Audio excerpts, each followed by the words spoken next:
Social media पर जैन समाज के सबसे लोकप्रिय जैन न्यूज चैनल महालक्ष्मी की ओर से आप सभी के पास वैशाख शुक्ल तृतीया है। आज सादर जैन करते हैं हम, यह है अक्षय तृतीया। वह तृतीया जो अक्षय बन गई, कहते हैं जिसका कोई अंत नहीं होता, हमेशा अक्षय हो जाता है। जो इस दिन काम करते हैं, अरे किसी को आहार दीजिए, भोजन दीजिए, सब कहते हैं अनंत अक्षय फुल मिलता है। पर ऐसे हुआ कैसे? 84 लाख पूर्व की आयु थी आदिनाथ भगवान की, जानते हैं आप। और एक कितनी आयु थी? 84 लाख पूर्व। कितनी आयु थी?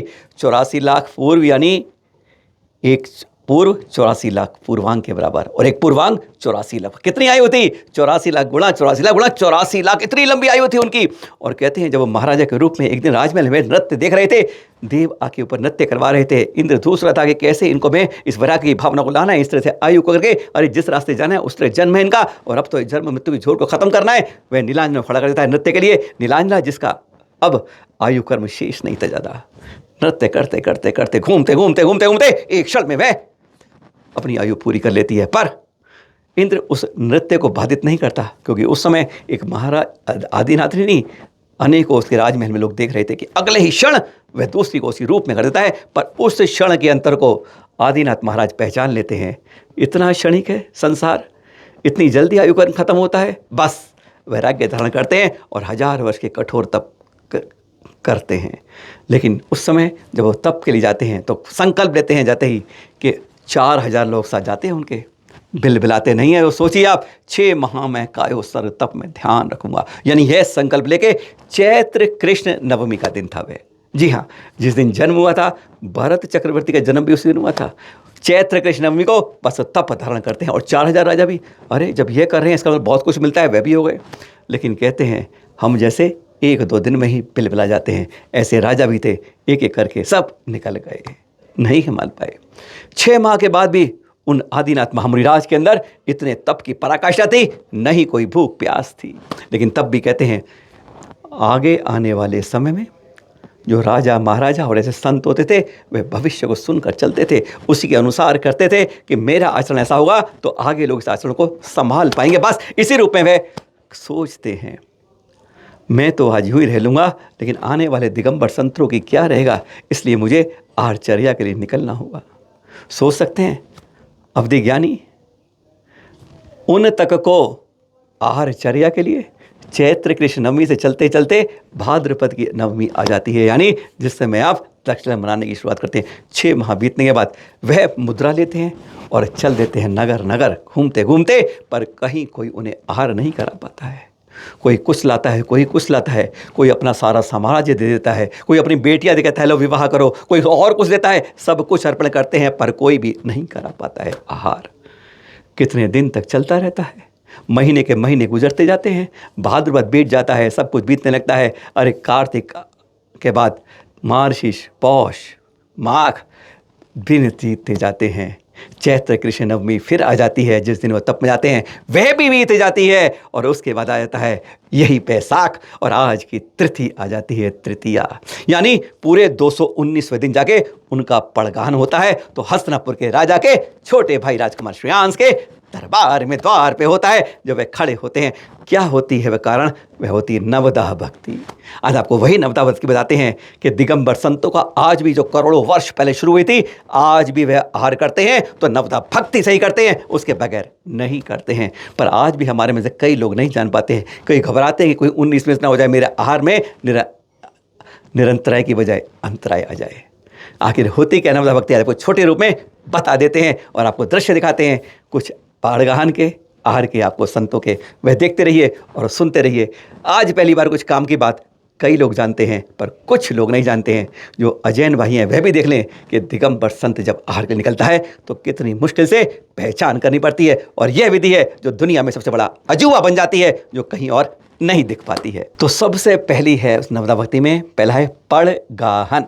जी हाँ, पड़गाहन जो देख रहे हैं आप, ये जब एक चौका होता है, चारों चौका ना हो, तो अपने घर के बाहर इस तरह से रंगोली बना के पड़गाहन करते हैं। लेकिन जब सामूहिक चौके खूब सारे लगते हैं तो यह होता है कि बड़ी जगह चौक के अंदर लगते हैं, या मंदिर के बाहर जगह में इस तरह से पड़गाहन कर जाता है। और उन हाथ में कलश लेते हैं, कलश जल से भरा होता है, उसके ऊपर श्रीफल रखा होता है, या कुछ इस तरीके से कि मन में सोचते हैं हाँ इन हमारे साधु ने आज ये विधि ली होगी, उस अनुसार वह चीज़ हाथ में लेकर चलते। खाली हाथ पड़घान नहीं होता है, बस पड़घान करते रहे। अगर विधि मिल जाती है तो फिर आप उस समय कहते क्या हैं, हे स्वामी नमोस्तु नमोस्तु नमोस्तु, हे स्वामी आपको नमस्कार हो नमस्कार हो नमस्कार हो। अत्र अत्र अत्र, आइए आइए आइए, तिष्ठ तिष्ठ तिष्ठ, विराजिए विराजिए विराजिए। हे स्वामी हे स्वामी हे स्वामी, अत्रो अत्रो अत्रो, तिष्ठो तिष्ठो तिष्ठो। सबसे पहले नमोस्तु के साथ इसकी शुरुआत, और अगर वह रुक जाती है आपके सामने तो बस फिर आप उनकी 3 परिक्रमा दीजिए। परिक्रमा में ध्यान रखिए आपके पैरों के नीचे कोई जीव ना हो, घास ना हो, और तीसरा उनकी परछाई पर पैर मत रखिएगा, इस बात का ध्यान रखिएगा। 3 वंदनाएं नमोकार मंत्र करते हैं और फिर आप कहते हैं, मन शुद्धि वचन शुद्धि काय शुद्धि आहार जल शुद्ध है, मम गृह या चौके में प्रवेश कीजिए गुरुवर। इस तरीके से आप उन्हें प्रवेश कराते हैं, और फिर जब चलते हैं जाते हैं वहाँ से तो पहले बाहर जल रख लीजिए, प्रासूक जल, उससे चरण धोइए, हाथ धोइए, फिर उनको लेकर अपने चौके में लेके जाइए। तो पहली नवा विधि का पहला हिस्सा है पड़गाहन। नवदा भक्ति का दूसरा है उच्च आसन। ध्यान रखिए कई बार हम भूल जाते हैं इस बात में। उच्च आसन मतलब चौके में जब ले जाते हैं उनको एक लकड़ी का पाटा लीजिए, उसको नीचे बिछाइए और कहिए, हे स्वामी उच्च आसन पर विराजिए, यानी आप पाटे पर आके बैठ जाइए। इस तरीके से आपको दूसरी विधि होती है उच्च आसन। उच्च आसन के बाद तीसरी है पाद प्रक्षालन। उच्च आसन बिठाया, प्रासूक जल लिया, उससे आपने पाद प्रक्षालन किया और उस गंधोदक को मस्तक पे लगाया, सौभाग्य बना अपना। और जो गंधोदक बचा उसे कभी नाली में मत फेंकिएगा, उसे पेड़ पौधों में विसर्जित कर दीजिएगा। पहले एक तरफ दिए, ये और लोग ले लें। गंधोदक के बाद फिर लेने के बाद हाथ अपने धो लीजिए। नवदावती चौथा हिस्सा है पूजन। उन आचार्य उपाध्याय मुनीषी का पूजन करना। अगर आप नाम जानते हैं तो उनका नाम के साथ पूजन करिए, नहीं तो आप आचार्य श्री उपाध्याय श्री मुनीषी कह के भी कह सकते हैं।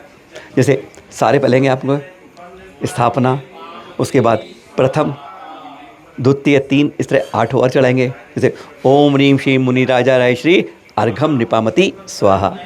ओम रीम श्री आचार्य श्री सुनील सागर जी अनर्घ पद प्राप्त है, अर्घम निपामति स्वाहा।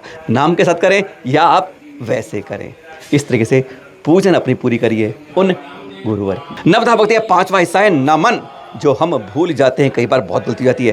पूजन के बाद करिए, हे स्वामी नमोस्तु नमोस्तु नमोस्तु, बस यहीं पर कई बार भूल जाते हैं और फिर हमारे मुनिवरी कई बार देखते हैं और मुद्रा छोड़े बगैर चल देते हैं। इसलिए ध्यान रहे, नवधा भक्ति में पूजन के बाद है नमन। हाँ, कितनी विधि हो गई? 5 हो गई ना। अब आती है 6, 7, 8, 9 एक साथ। क्या है 6, 7, 9? मन शुद्धि, वचन शुद्धि, काय शुद्धि, 6ठी, 7वीं, 8वीं, और 9वीं है आहार जल शुद्ध है। बस यही तो कहना है। हाथ जोड़ के विनय के साथ मान भाव सब शांत करके चित्त अणियात, मन शुद्धि, वचन शुद्धि, काय शुद्धि, आहार जल शुद्ध है, यह कहकर आप उनसे कहिए, अपनी मुद्रा छोड़िए, अंजलि बांधिए और आहार ग्रहण कीजिए। है ना? इस तरह से होती है नवदा भक्ति। और फिर उन्हें थाली दिखाएं, वे इशारे से बताएंगे यह हटाया ये हटाया।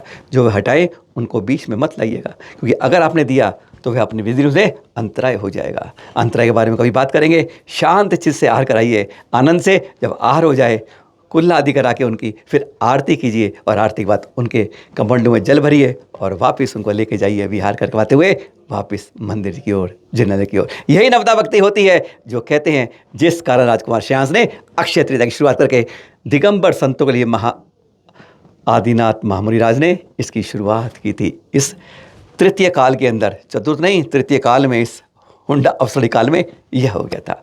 फिर मिलेंगे आपके साथ आज की रोचक कहानी के साथ, रोचक बात के साथ, नवधा भक्ति की जानकारी साथ। हमेशा प्रयास कीजिए साधु संतों को आहार में आगे रहिए। सादर जय जिनेन्द्र। बहुत बहुत शुभकामनाएं अक्षय तृतीया के लिए, मन भावन इस महा महोत्सव तैयारी के लिए। किसी को भी आहार दीजिए, भोजन दीजिए और पुण्य अर्जित कीजिए।